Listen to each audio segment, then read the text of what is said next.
اچانک انسان کا دل کسی چیز پہ آ جاتا ہے، یہ انسانی فطرت ہے، تو اس پہ پکڑ نہیں ہے۔ صوفیہ کہتے ہیں کہ تمہارا دل اتنا صاف ہو کہ تمہارے دل میں یہ بات بھی نہ آئے، غنا تمہیں نصیب ہو جائے، لیکن اس کے باوجود ہم بشر ہیں، کمزور ہیں، تو کسی شخص کے پاس کوئی چیز دیکھی اور للچا گیا دل اس کی طرف، اور پھر اس کو حاصل کرنے کے لیے کوشش میں، تردد میں لگ گیا، دل میں خیال بھی آتے ہیں، وسوسے بھی آتے ہیں، اور ایسی ایسی خواہشات جنم لیتی ہیں کہ انسان خود اپنے پہ ہنستا ہے، لیکن ایسی خواہشات جس کی اتباع میں چل پڑا، جس کی خواہش میں چل پڑا، تو یہ ہلاک کر دینے والی چیز۔ آرزو کا پیدا ہو جانا، حتیٰ کہ آرزو تو آرزو رہی، وسوسے کے پیدا ہو جانے پر بھی پکڑ نہیں ہے اگر اس کی اتباع نہ کی جائے۔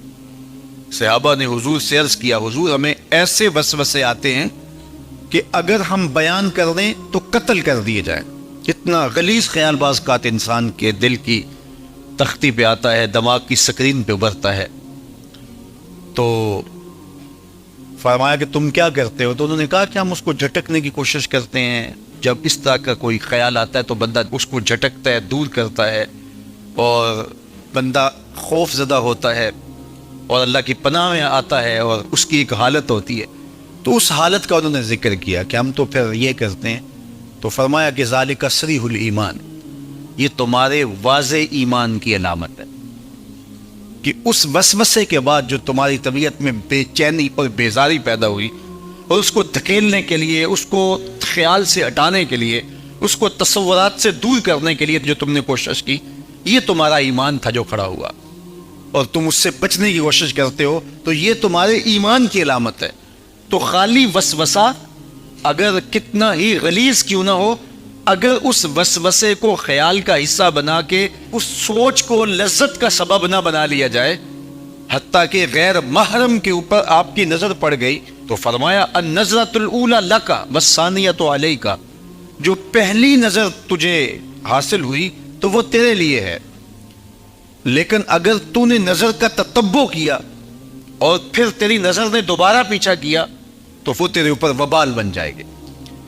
تو خواہش کا، وسوسے کا، اور کسی ایسی چیز کا دل اور دماغ کی سکرین پہ ابھرنا اور خیال پیدا ہو جانا، یہ کوئی بات نہیں ہے۔ انسانی زندگی کے اندر کتنے ہزار خیالات جو ہے وہ انسان کے دماغ میں جو ہے وہ پیدا ہوتے ہیں، اور پیدا ہو کر کے مٹتے ہیں، پھر نئے پیدا ہوتے ہیں۔ کبھی بھی انسان کا دماغ خالی نہیں رہتا، ہر وقت سوچتا ہے۔ آپ اگر یہ طے کر لیں کہ میں کچھ نہیں سوچنا، تو یہ سوچ رہے ہوں گے کہ میں کچھ نہیں سوچتا۔ یہ کبھی ہو نہیں سکتا کہ آپ کا دماغ ہو اور اس کے اندر جو ہے وہ کوئی خیال نہ چل رہا ہو، ہزاروں لاکھوں خیالات کا ایک ہجوم گزرتا ہے۔ تو انسان کا دل، دماغ اس طرح بھاگتا ہے۔ آپ اچھے لوگوں میں رہیں گے تو خیالات پاکیزہ ہوں گے۔ دیکھیے، آپ گندگی کے ڈھیر سے گزر رہے ہوں گے تو خیالات اسی طرح کے ہوں گے نا، اور اگر پھولوں کی روش سے گزر رہے ہوں گے، صحن چمن سے گزر رہیں گے تو خیال اس طرح کے ہوں گے نا۔ آپ جو ہے وہ کسی بازار سے گزر رہے ہوں گے تو خیال اس طرح کے ہوں گے، اور مدینے کی گلی سے گزر رہے ہوں گے تو پھر خیال اسی طرح کے ہوں گے نا۔ اس وقت آپ کے خیالوں کی دنیا کسی اور جہاں میں آباد ہے، اس لیے کہ آپ رسول اللہ کا فرمان سن رہے ہیں۔ لیکن اگر آپ کے سامنے کو گویا غزل گا رہا ہو تو پھر خیال کی وادیوں میں بھٹک کے کہیں آپ اور کھڑے ہوں گے۔ اب بات حضور کے فرامین کی ہو رہی ہے تو تصور پھر گنبد خضرا کے مکی کا ہی ہوگا نا، تصور تو پھر شہر حبیب کا ہی ہوگا۔ لیکن اگر آپ باتیں دوسری جانب کی کر رہے ہو تو تصور پھر ادھر جاتا ہے، اور اسی لیے ہمارے علماء نے کہا کہ گانے کی طرز پہ نعت نہیں پڑھنی چاہیے، اس لیے کہ گانے کی جو معروف طرز ہوگی، جب اس طرز پہ نعت پڑھی جائے گی تو سن آپ نعت رہے ہوں گے، طرز سے آپ کے دماغ اور آپ کے خیالات بھٹک کے کہیں اور چلے جائیں گے۔ اس لیے یہ گوارا ہی نہیں ہے کہ ذکر رسول اللہ کا اور خیال کہیں اور جا رہا ہو، خیال آوارہ ہو اور بھٹک رہا ہو۔ جب تذکرہ حضور کا ہو رہا ہو تو خیال بھی گنبد خضرا کے مکی کا ہی ہونا چاہیے۔ تو یہ بات ذہن میں رکھیے گا کہ یہ انسانی زندگی کے اندر انسان کا خیال بھی بھٹکتا ہے، سوچیں بھی بھٹکتی ہیں، دل میں بھی کہیں کچھ آتا ہے، لیکن پکڑ اور گرفت اس وقت ہوتی ہے جب انسان اس خیال پہ اپنے آپ کو اس راہ پہ ڈال دیتا ہے۔ لالچ کا پیدا ہونا بھی شریعت میں ماخوذ نہیں ہے، وہ تمہارے لیے جو ہے وہ وبال تب بنے گی جب تم اس کی اتباع کرنے لگ جاؤ گے، اس خواہش کے پیچھے لگ جاؤ گے۔ جب اکبر نے دین الہی نکالا تو حضرت مجدد الفسانی علیہ رحمہ اس کے مقابلے میں آیا، آپ جانتے ہیں وہ تاریخ۔ تو اس نے کہا تھا کہ السلام علیکم یہ مسلمانوں کا شعار ہے، تو ایک نیا لفظ لے کر آتے ہیں، جب بھی کوئی کسی کو ملے تو اس کو کہے اللہ اکبر، وہ بھی جواب میں کہے اللہ اکبر، یہ اپنی طرف سے وہ نئی چیز لے کر آئے۔ لیکن اسلام نے السلام علیکم کیوں رکھا ہے؟ تو اس کا ایک فلسفہ ہے، اور وہ کیا کہ جب کوئی مسلمان کسی دوسرے مسلمان کو ملے تو وہ کہے السلام علیکم، اس کا مطلب ہے تیرے اوپر سلامتی ہو۔ تو گویا وہ ضمانت دے رہا ہے کہ میرے بھائی، تیری جان، تیرا مال، تیری آبرو، تیری عزت میری طرف سے محفوظ ہے، میں تجھے ضمانت دیتا ہوں سلامتی۔ اور وہ آگے سے کیا کہتا ہے؟ وعلیکم السلام۔ اچھا، تو اگر مجھے ضمانت دیتا ہے تو تو میری طرف سے بے فکر ہو جا، تیری آبرو میری آبرو ہے، تیری عزت میری عزت ہے، تیرا مال میرا مال ہے، اس لیے میری طرف سے تجھے کوئی فکر نہیں ہوگی۔ اب ایک دوسرے سے انہیں خطرہ نہیں ہونا چاہیے، ایک دوسرے کو ضمانت دے چکے ہیں، عہد کر چکے ہیں۔ اور اگر ہم سلام بھی لیں اور جڑے بھی کاٹ دیں تو بھی ہم نے سلام لیا ہی نہیں، ہم نے منافقت کی تھی۔ حضور نے فرمایا افشوا السلام، تو میں سلام کو پھیلاؤ، یعنی سلام کو پھیلاؤ گے تو امن پھیلے گا۔ سلام سلامتی سے ہے، یہ آپ امن دیتے ہیں۔ ہارون الرشید کے زمانے میں ایک شخص کو سزائے موت کا حکم ہو گیا، تو اس قیدی سے پوچھا سزائے موت سے قبل تیرا آخری حق؟ اس نے کہا کہ میں بادشاہ سے ملنا چاہتا ہوں۔ ہاں کہا ٹھیک ہے۔ بادشاہ کو کہا کہ سزائے موت کا قیدی ہے، تو وہ کہتا ہے میں بادشاہ سے ملنا چاہتا ہوں۔ بادشاہ نے کہا لے آؤ۔ تو دربار لگا تھا، تو وہ قیدی زنجیروں میں جکڑا ہوا لایا گیا، اس نے کہا السلام علیکم۔ بادشاہ نے کہا وعلیکم السلام۔ آخری خواہش پوری ہو گئی، جلاد لے جانے لگے، قتل کرنے لگے۔ کہا تو مجھے قتل نہیں کر سکتے۔ کہا کیوں؟ کہا بادشاہ نے میری ضمانت دے دی ہے، مجھے آزاد کر دیا۔ بادشاہ نے کہا میں کب کیا؟ کہا تم نے کہا نہیں وعلیکم السلام، تمہیں سلامتی ہو، تو جس کو تم سلامتی کہہ چکے ہو تو کیا اس کے اوپر سزا ہو سکتی ہے؟ تو بادشاہ مسکرانے لگا، کہا جاؤ میں نے اس کو آزاد کیا۔ وعلیکم السلام کہہ دیا تو پھر سلامتی ہوگی نا۔ اسی لیے ہم کہتے ہیں حضور پہ سلام پڑھا کرو۔ حضور پر جب سلام پڑھو گے تو حضور بھی سلام کا جواب دیں گے۔ وہ کسی شاعر نے کہا تھا، وہ شعر پتہ نہیں وزن میں ہے کہ نہیں، لیکن شعر مجھے بڑا اچھا لگتا ہے کہ درود پڑھنے سے ثواب ملتا ہے، سلام پڑھنے سے جواب ملتا ہے۔ درود پڑھنے سے ثواب ملتا ہے، سلام پڑھنے سے جواب ملتا ہے۔ تو ہمارے جو لفظ ہیں ان لفظوں کے پیچھے ایک فلسفہ ہوتا ہے۔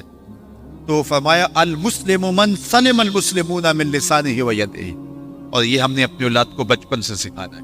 اگر ہم نے ان کو اعلیٰ ڈگریاں بھی کروا دی، ان کو اعلیٰ تعلیم یافتہ بھی کروا دیا دنیاوی اعتبار سے، لیکن یہ بنیادی سبق حضور کا نہ پڑھایا، تو پھر وہ اس تعلیم کے باوجود بھی آپ کو آپس میں الجھتے ہوئے دکھائی دیں گے۔ اعلیٰ ڈگریوں کے باوجود بھی آپ ایک دوسرے کا گریبان ان کو نوچتا ہوا آپ دیکھیں گے، اس لیے کہ انہوں نے اسلام کا یہ بنیادی سبق تو ماں کی گود سے پڑھا ہی نہیں ہے۔ یہ پڑھانا ہے کہ مسلمان وہ ہوتا ہے جس کے ہاتھ سے، جس کی زبان سے دوسرا مسلمان محفوظ رہے۔ مجھے بتاؤ، جس کو یہ سبق اس کی ماں نے پڑھایا ہو، جس کو سبق اس کے باپ نے پڑھایا ہو، تو وہ کسی مومن کی ماں کو گالی دے سکتا ہے، کسی کے باپ کو گالی دے سکتا ہے، کسی کا گریبان پکڑ سکتا ہے، کسی کو تھپڑ مار سکتا ہے، کسی پہ زیادتی کر سکتا ہے؟ کبھی نہیں کرے گا، اس لیے کہ اس کو حضور کا فرمان یاد ہے کہ مسلمان ہوتا ہی وہ ہے جس کی زبان اور ہاتھ سے دوسرے محفوظ۔ ہم نے یہ سیکھنا ہے اور اپنے عمل کے اندر اس کو داخل کرنا ہے کہ ہمارے رویے اتنے خوبصورت ہو، ہمارا طرز زندگی اتنا خوبصورت ہو کہ ہمارا پتہ چلے کہ ہم حضور کے غلام ہوں۔ ہمیں خوبصورت رویوں کا درس دیا گیا ہے، ہمیں خوبصورت رویوں کو اختیار کرنے کی تعلیم دی گئی ہے۔ تو ہم اپنے آپ کو دیکھیں اور ہم اپنے دل کو صاف کریں، اپنی زبان کو صاف کریں، اپنی آنکھوں کو پاکیزہ بنائیں، اپنی سوچوں کو عفت دیں، اور دیکھیں کہ ہم کھڑے کہاں ہیں۔ جس کے 2 دن برابر ہیں، آج کا اور کل کا، تو وہ خرابی پہ ہے۔ سرخرو وہ ہے کہ جس کے دونوں دنوں کے اندر واضح فرق ہو، ہر لمحہ اس کا بہتری کی طرف چلا جا رہا ہو، تو وہ ترقی کی طرف ہے، ورنہ وہ تنزل کا شکار ہو رہا ہے۔ تو ہمیں یہ سبق دیا گیا کہ قد افلح من تزکا، کامیاب وہی ہوا جس نے اپنے من کو ستھرا کیا، اپنے باطن کی صفائی کی، اپنے اندر کو پاک کر۔ یا ایھا الذین آمنوا اذکروا اللہ ذکرا کثیرا، اے ایمان والو کثرت کے ساتھ اللہ کا ذکر کرو۔ ذکر یاد کرنے کو کہتے ہیں، اور یاد کرنا یہ ہے کہ اللہ جل شانہ سے غافل نہ ہوا جائے۔ علماء نے، اہل تصوف نے، اہل لغت نے ذکر پر بہت کلام کیا ہے، لیکن سب سے بہتر بات حضرت شیخ احمد مجدد الفسانی علیہ رحمہ نے کی۔ حقیقت الذکر رفع الغفلہ، فرماتے ہیں کہ ذکر کی حقیقت یہ ہے کہ غفلت زائل ہو جائے۔ تو آپ غفلت میں نہیں ہیں تو آپ ذاکر ہیں۔ ذکر لسان کا ہو یا آپ کے دھیان کا ہو، آپ کے خیال کا ہو، آپ کی پاکیزہ سوچ بھی ذکر کہلائے گی۔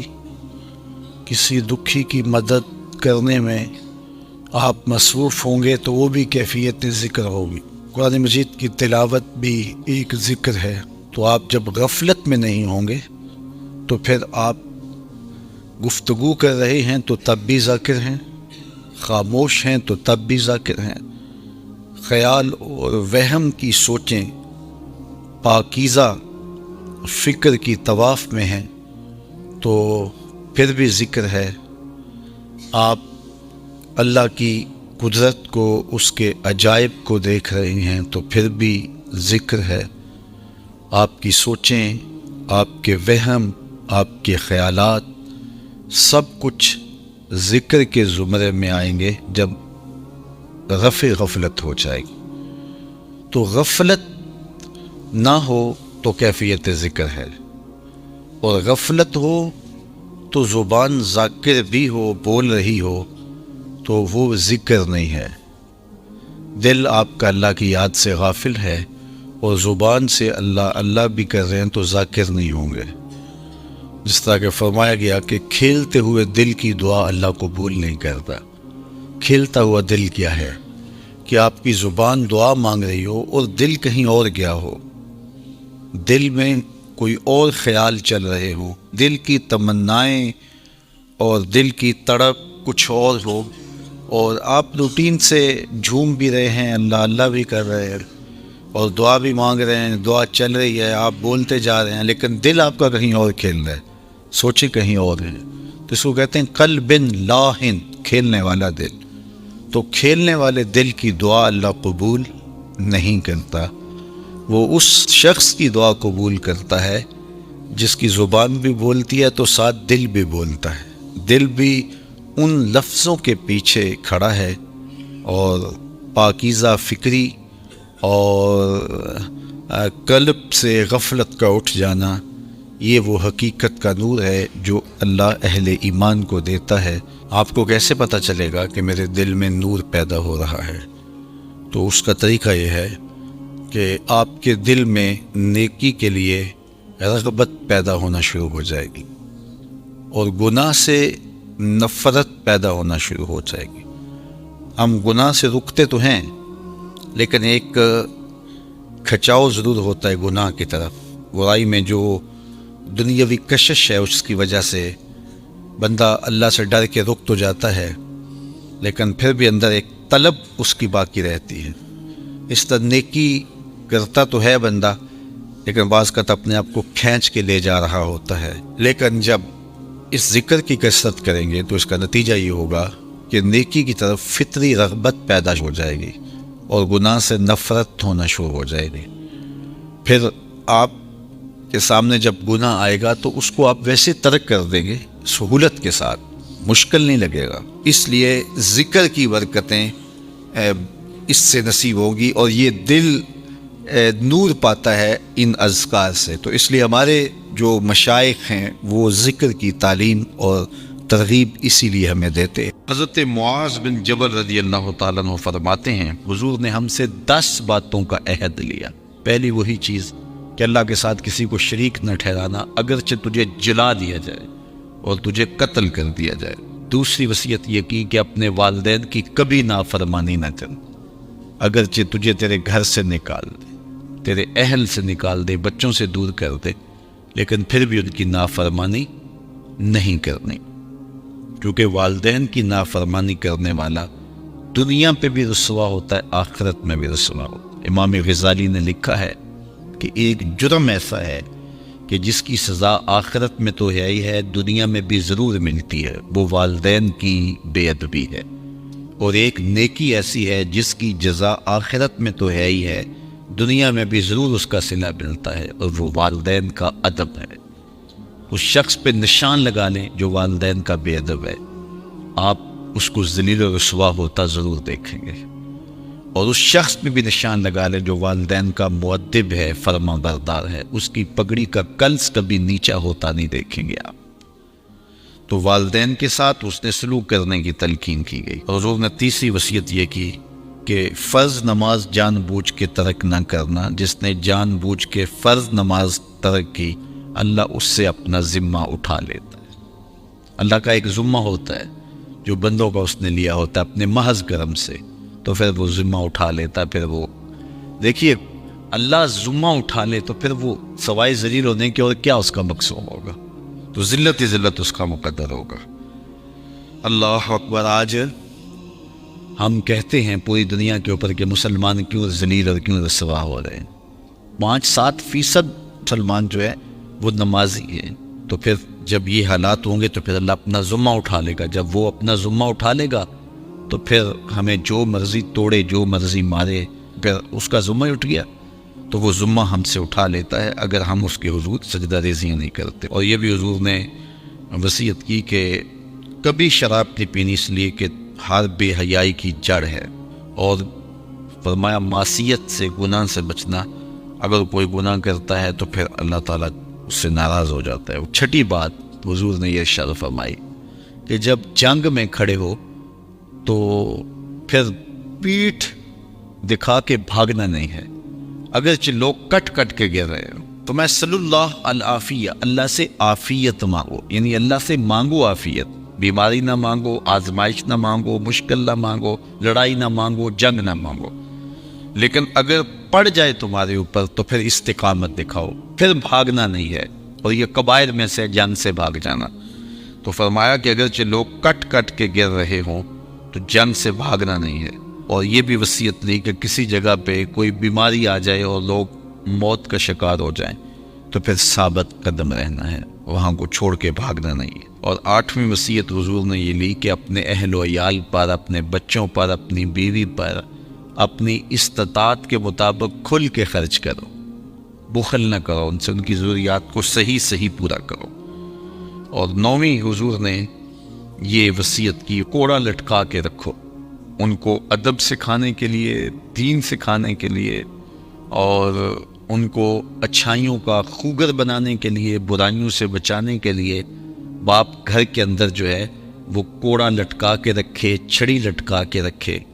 یعنی مطلب کیا کہ اولاد کو پتہ ہو کہ اگر ہم نے نافرمانی کی اور اللہ کے حکموں کو توڑا، ہم نماز نہ پڑھی تو پھر یہ ہمارے اوپر ڈنڈا برسے گا بھی، تو ان کو جو ہے وہ اس طرح ان کے اوپر جو ہے یہ پریشر رکھو۔ اور 10ویں وصیت یہ کی کہ ان کے سینے میں اللہ کا خوف، اللہ کی خشیت پیدا ہونی چاہیے۔ جس سینے میں اللہ کی خشیت ہوتی ہے اس سینے میں کسی اور کا ڈر نہیں ہوتا۔